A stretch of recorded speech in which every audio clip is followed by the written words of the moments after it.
Hi అక్క. Hi అక్క. ఏంటండి? సారీ అక్క.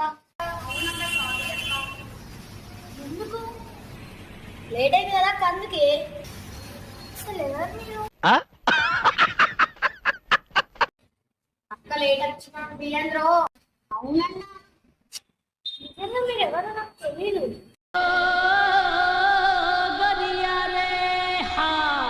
అదేందక్క ఫోన్ చేసినావు, మంచిగా రమ్మన్నావు. అసలు ఎవరు అనుకున్నారు మీరు? నేను మీ అక్కను కాదు. అక్క మంచిగా కోసం తమ్ముళ్ళని కాదంటవా?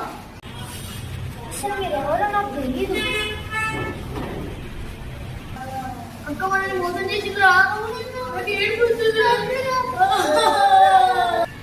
ఇలా ఉన్న వీడియో లైక్ చేయండి, షేర్ చేయండి, సబ్స్క్రైబ్ చేయండి.